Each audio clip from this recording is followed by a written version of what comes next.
Heard it's going so fast because it's so hot in here. Yes. From the Trader Joe's mothership in Monrovia, California, Let's go inside Trader Joe's.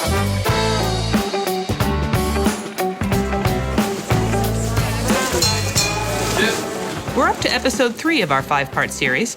I'm Tara Miller. And I'm Matt Sloan. On this episode, we're going to be informative and seriously, not too serious. Actually, that's always our goal around here. We'll explore how and why we keep customers and crew members up to date. I'll interview the editor of the Fearless Flyer, and I'm going to ask some really tough questions, too. Of course, there's no better way to be informed about the new products at Trader Joe's than a visit to the demo station at your neighborhood Trader Joe's. We'll do that, too. Also, Hawaiian shirts, products that just didn't quite make it, and more. So let's get started. My name is Mitch Heeger, and I'm the Executive VP of Marketing and Merchandising. If there's a job to be done at Trader Joe's, Mitch Heeger has probably done it.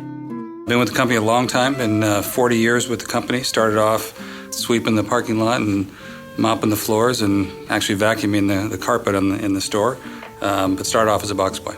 There was carpet? There was carpet, yeah, and when you spilled the grape juice, it wasn't a pretty picture, or the bottle of wine.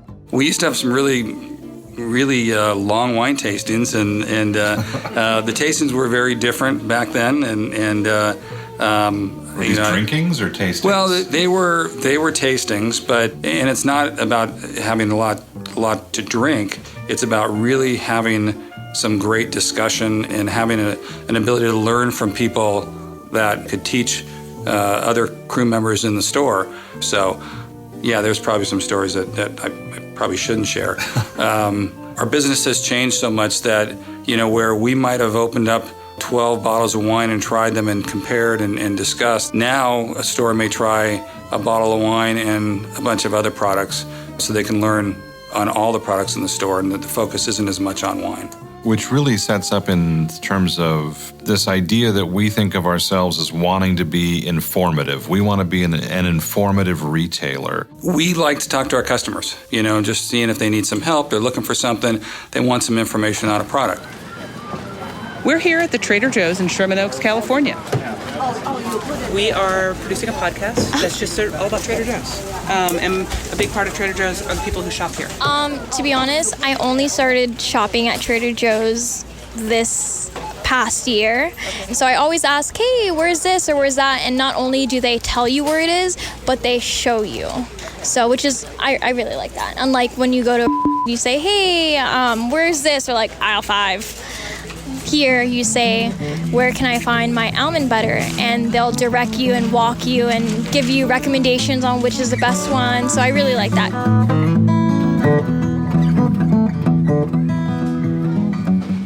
We're not going to sound silly. Well, you might, but that's okay. Take 2. Yeah. But what we're trying to do is really just get a sense of what are the things that make Trader Joe's an interesting place to work. Do you want to start, Tina? I love being here. It's like with my friends. It's my other family. There's good food. I get a discount.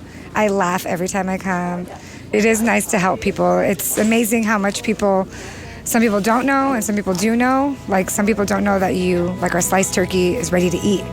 They don't know that they don't need to cook it, for example, or like gluten-free, vegan. It's nice to be helpful to the customers that have diet restrictions or just started on diet restrictions, and we can help them because we have all the knowledge here. In every section, there's someone that's extremely knowledgeable. You got wine, you got cheese, the list goes on and on. And for produce, it's either me or Mateen, me, Roberto. You can come to me for anything. I know it all. Our crew members do love to recommend products. Just ask them. We have a new frozen item that's a baked chocolate chip cookie that is really, really good, especially with a scoop of vanilla ice cream on top. It's amazing. We've made a huge improvement in our new fresh salmon, so that's certainly a favorite. Have that quite often.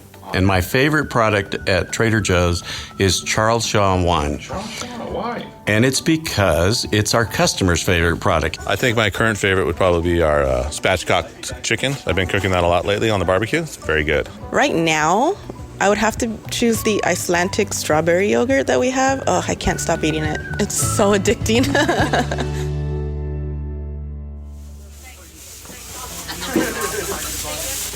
We do try just about everything in the store. So our crew are very knowledgeable about our products.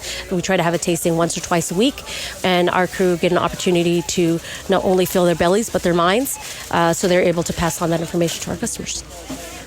So we're at Trader Joe's store 49 in Sherman Oaks, California, and we're talking to this store's captain. I'll let her introduce herself. Hi, I'm JJ Swace. How long have you worked for Trader Joe's, JJ? Been with the company 25 years. I'm at the store where I got hired 25 years ago, which is pretty phenomenal for me. It was full circle. It was kind of a dream come true in some respects. And your trajectory just kept going up from there? Little by little. I had a couple kids in between. Everybody who I'd work with at that point were so supportive and just wanted you to grow. The best thing about it, and I'm going to get choked up here,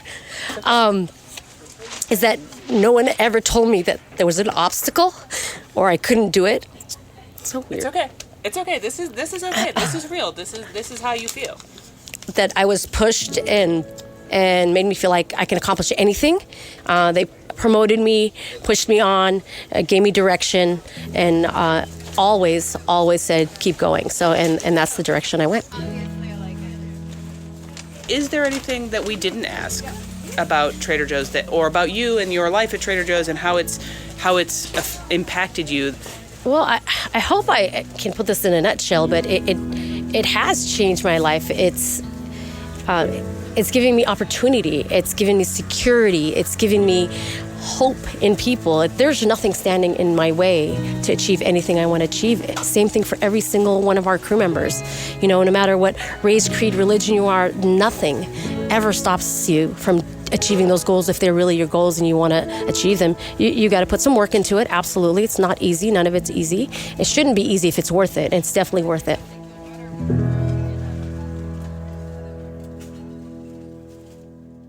Then, of course, we also have to keep crew members informed about the products that are going away. Yeah, it happens. The tasting panel does such a good job choosing products to bring into Trader Joe's, but even they miss sometimes. And in hindsight, we probably should have known that some of those products were going to be misses. Like what?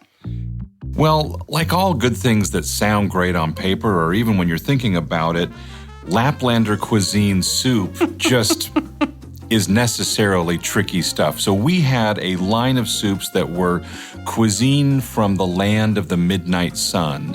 And this is on-the-go Laplander cuisine for those of you pressed for time but still wanting a bit of that authentic old country taste. And we had cream of venison soup. Ooh. And it was in a very gold foil can. It looked fancy, but really no one wanted it. We thought they might, though, huh? Okay. We really did. And, you know, a lot of times an opportunity will present itself, something that seems at the surface like a negative situation, and you turn it around and you try to make it positive, and you still wind up in that awkward negative spot. So there was actually a large peanut crop failure that led to a peanut shortage that led to a peanut butter problem. We didn't have enough peanut butter to sell, and people love peanut butter. So what we found was cottonseed. Cottonseed actually is plentiful, abundant, and it produces lots of oil. And we thought, wow, if you just blend this up, whip this up, it's like a cottonseed butter. Who's not going to love this? Apparently no one loved this. So swing, miss. Another similar situation, there was, again, we're going back some time here into the late 70s, really early 80s, there was a shortage of what they call chunk light tuna. We needed more cans of tuna to sell. Well, there's another fish. It's sometimes known as an alewife or a pilchard. We thought chunk pilchard in a can would be great. Yeah. And the rest is history.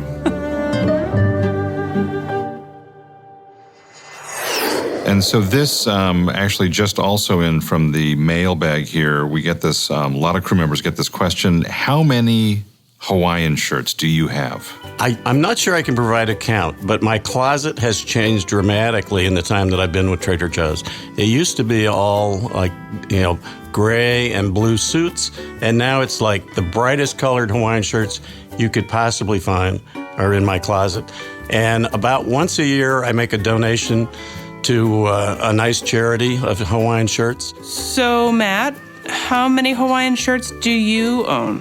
Well, without giving an incriminating number, I have enough where I can wear a different shirt for each day of the week for at least 2 months, although I have the same 6 that I always go back to. So we asked a bunch of our Trader Joe's crew members the same question. What did they say? I have 14. Some people have a full closet. I only have a small row. Probably close to 40. My kids laugh at me, but there you go. A lot, believe me. Can you just start off by giving us your name and what city you live in? Yeah, my name is Xavier Burt, and I live in South Pasadena, California. I just was telling the gentleman at the register that I read the Fearless flyer cover to cover because it's super engaging and the writing is really great, and I gave it to another person I cook with because I was like, you need to read this about food. It's really good. I came in last night and bought all the stuff I found in the Fearless flyer that was interesting that I never had. So last night I made sun choke. I never even had a sun choke. And yeah, just nerding out on food. Okay, well, I write the Fearless flyer, so you just made my whole day. Thank you. That's fantastic. This one's great. I just was sitting there and my wife was sleeping, and every time she woke up, I was like, I'm still reading this thing. And she like dozed off, and I was like, I'm still reading this thing.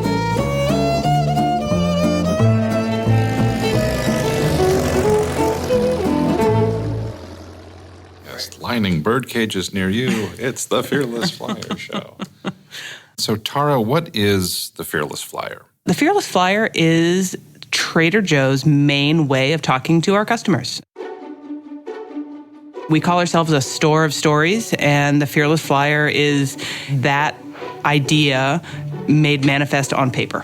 But it's a specific set of stories, right? Rather than just show people a product and a price like a traditional grocery store circular would do, we tell stories about our products. We talk to the people who've developed our products. We want you to know a little bit about what's in it. We want you to know a little bit about what it tastes like, and what a great value it is, so we tell you the price. The usual grocery playbook says item price or BOGO for you jargon fans out there. Buy one, get one. It's none of that. It's a lot of words. It's a lot of words. But they're words that have a look. Like you can spot it at 50 paces. And why does it look like that? Originally, it looked like that because it was the least expensive way to put something on paper. So our founder, Joe Commune, would type it on a typewriter and make mimeograph copies. I wrote the Fearless flyer from all those years. Originally, it was for crew members. It was intended to give information about products, specifically wines, to crew members. It was called the Insider's Report. And he started doing that in 1970, and customers got wind that this was happening and said, hey, I want to see that. I want to know about that wine. I want to know what that's all about. The cartoons that are in the flyer, it's got these old-timey Victorian-era art pieces. We put in the cartoons, lighten it up. Don't take it so goddamn seriously. They were royalty-free, and Joe didn't want to have to pay anyone to create art to put in it, and didn't want to have to put pictures of products in it, because that was expensive too. These old engravings, it was absolutely out of necessity to not spend money on it, and it became, over time, a look. A cross between Mad Magazine and Consumer Reports. The initial cartoon image on the flyer was of someone who looked like he was flying, and I don't know if he looked fearless or terrified, but terrified flyer probably wouldn't have worked very well as a name. So, fearless it was, and fearless it is. Is there any option for like a paid placement? Can someone buy a spot? No. In this? No, it's not an option. That's just not part of how we do our business. We put things in the flyer that we think are interesting, and hopefully our customers agree that they're interesting. I'm Tara. I'm Curtis. I'm the marketing director at Trader Joe's. Why do you shop at Trader Joe's? I shop at Trader Joe's because I love the products. I love the staff. I love how helpful they are and friendly they are. And I love to sample their food. Do you sample products from the demo? Absolutely. And I get a lot of ideas for dinner and for lunches for my boys. So what a lot of people might not know is the biggest marketing expense we have at Trader Joe's is actually just letting people try our food. Today we're with Angel at the demo station in our East Pasadena, California store.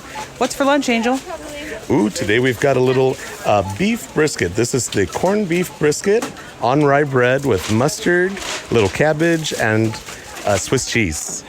So you don't just put out the food, you actually make things that customers could make at home?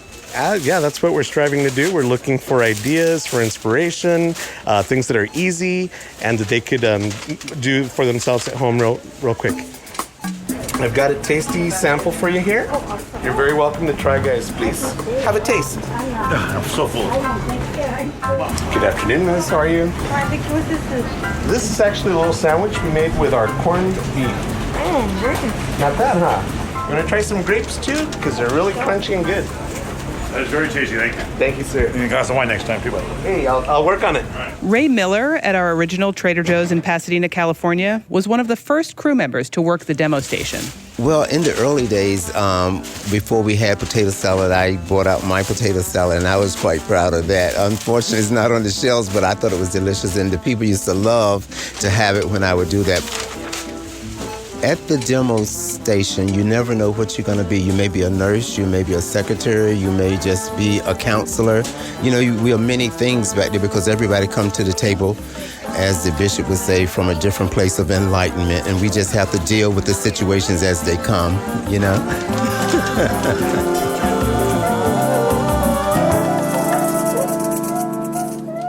You're listening to a 5-part series that takes you inside Trader Joe's. Now, if you like Trader Joe's and you even liked this podcast, rate us on Apple Podcasts or wherever it is you found this. Oh, we'd like that. And here's what's on the next Inside Trader Joe's. We'll go to Napa Valley, California to sip some wine. Merlot is one of the great, easy drinking, one of the most approachable varietal wines there is, and people hate Merlot. They just hate it.